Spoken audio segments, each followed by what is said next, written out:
delegates from the states met in Philadelphia at the Constitutional Convention. They were there a long, hot summer, 5.5 months. One of the great minds there was George Mason of Virginia. And near the very end of the convention, he insisted that the states have a role in amending the Constitution. You couldn't just leave it to Congress. He said, what if Congress is tyrannical? Then the only way to change what Congress is doing to our government, to our governing document, is a revolution. We need to have a peaceful way for the states and the people of the states to be involved. That's pure federalism. And the rest of the delegates agreed with him. And so we have Article 5 of the Constitution, 2 ways to amend the Constitution, including one way through the state legislatures. So you would need today 34 of the state legislatures to approve a proposed amendment, and you would need a ratification from the states, either through legislature or convention, of 38 of those states, 3/4. And that is the Convention of States process. It's not a constitutional convention. It is exactly what the Constitution calls it. And by the way, it's not easy to get 38 states to ratify anything. So it's a very, very difficult process. It's never been tried. It's never been used. But the problem is we have the Constitution being rewritten and amended every day by executive orders from the executive, by congressional activities, by a bureaucracy issuing regulations, and of course by the federal courts all the time. And so I was thinking about this Convention of States issue several years ago, and I wrote this book called The Liberty Amendments. But at the same time that I was writing this book, my friend Mark Meckler was thinking about this too, and he formed the Convention of States organization. Today, that organization has 5.5 million members. It is a very active organization. 19 state legislatures have signed on to this. 19. One of those is Arizona. You might remember Tom Coburn. He was a great senator. Unfortunately, he died of cancer a few years back. He was probably the most principled member of the United States Congress, first in the House and then in the Senate, deeply concerned about what's happening in our country. He joined Convention of States after he left the Senate early because he said he'd had enough. He was one of the most, kindest, nicest men you could ever meet, also one of the smartest. And he would travel the country promoting Convention of States. And he said time and time again, and you can see it on the internet, this is the only way to save the country. It's the only way. I agree in the end, he's right. You have people who fearmonger and scaremonger and say you'll have a runaway convention. How do you have a runaway convention if 38 states have to ratify an amendment?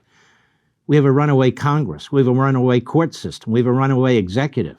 The federal government is not going to reform itself. The federal government is not going to fix what it has done.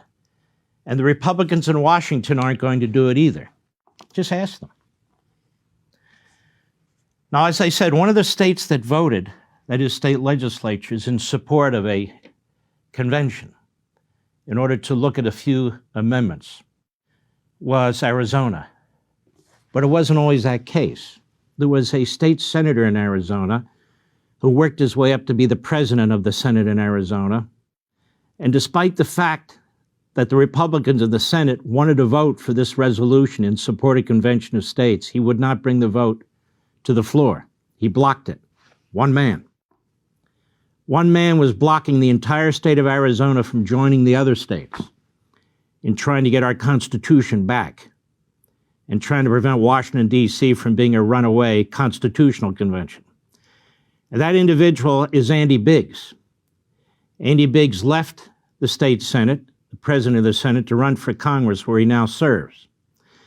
Andy Biggs is part of the Freedom Caucus. Andy Biggs is on TV all the time promoting himself as a conservative. Now, it seems to me this is a massive issue, Convention of States, involving many of you, involving millions and millions of hardworking American citizens and conservatives who are well familiar with this issue. But Andy Biggs, like the left, he decided to block it in Arizona.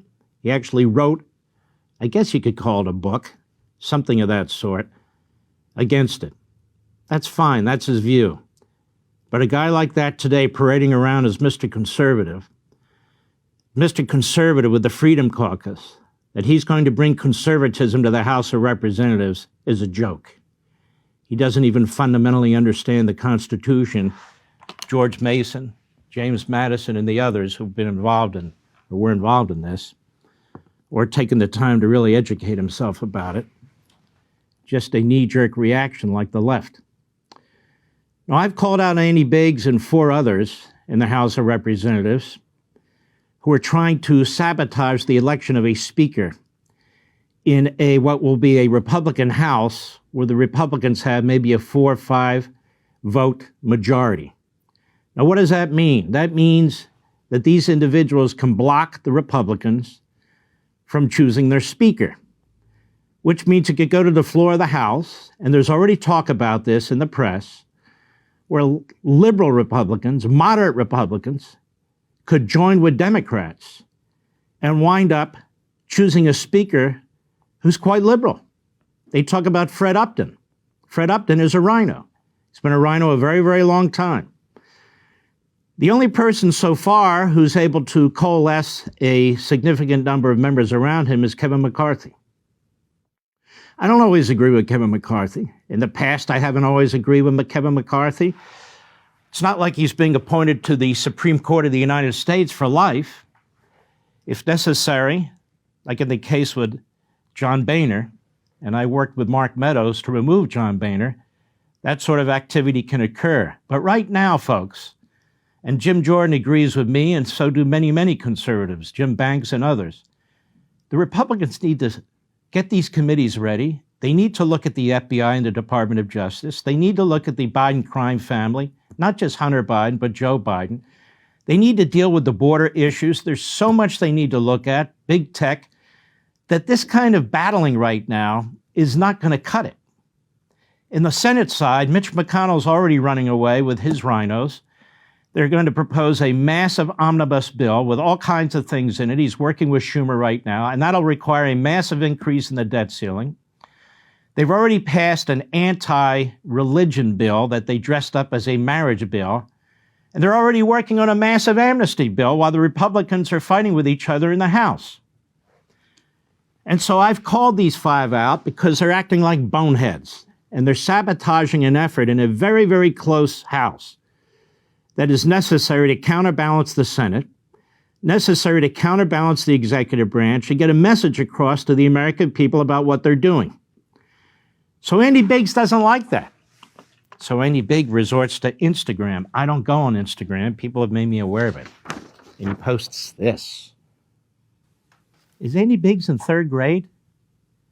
Mark Levin, total fraud and flip-flopper. And there I am standing on the flip-flop island, Mr. Producer. This is the guy that ran and wants to be Speaker or ran for the leader of the Republicans in the Republican caucus. And so he's got 5 former posts of mine, I assume on Facebook, maybe it was Twitter, but I think Facebook. Starting in 2014, there's, I see 3 or 4 from them and 1 or 2 from 2019. This is the guy Mark Levin is promoting for Speaker. He means Kevin McCarthy, a winning way to save the country. Whatever McCarthy offered him must be good. First of all, nobody offers me anything, you clown. I'm not a member of the House of Representatives where I got to work with special interest groups. You've clawed your way to your position in the House really as a backbencher who seeks desperately to be a frontbencher.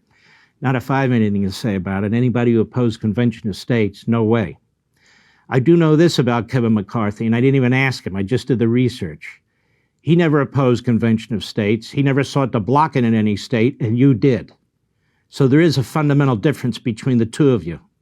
At least when it comes to that part of the Constitution, you don't believe in it. You don't believe in federalism. You don't believe in the state legislatures. You don't believe in the representatives of people at the lowest level of government. And apparently he does. That's number 1. Number 2, if Kevin McCarthy or anybody else, including you, Biggs, takes steps that I think are not supportive or helpful to the country or to a cause of liberty in the Constitution, of course I'll call you out. That's what I do. That's what I do. Republican or Democrat or independent, so-called conservative or liberal or Marxists, Media, government official, doesn't matter to me. Doesn't matter to me in the least. And that will continue to be my position. You do not have anybody who can husband enough votes to be Speaker of the House, but you are a screw-up. And my concern is that you and the other knuckleheads will wind up getting somebody appointed as Speaker who is a liberal Republican or possibly even a Democrat. And that's a concern that our friend Jim Jordan has too. It's basic math. You may have missed that course, but it's basic math. So your little Instagram thing here, all that does is demonstrate what a clown you are. What a clown you are. My wife likes clowns. You know, she likes Barnum and Bailey and so forth. I shouldn't call you a clown. What a fool you are. But you haven't fooled me, and you haven't fooled millions of people now that we've exposed you. It's not a matter of me agreeing with everything that Kevin McCarthy's done. It's not a matter of me with even liking somebody. It's a matter of me understanding what is needed, and you don't have the maturity or the intelligence to understand that. And by the way, I want to thank the person who replaced you as the as the Senate president in Arizona. As soon as you left, who cleared the way for the senators in Arizona and for the House to vote for Convention of States. Just make sure, pal, that when this, God willing, eventually comes to the Congress, that you're not one of the jerks who tries to block it.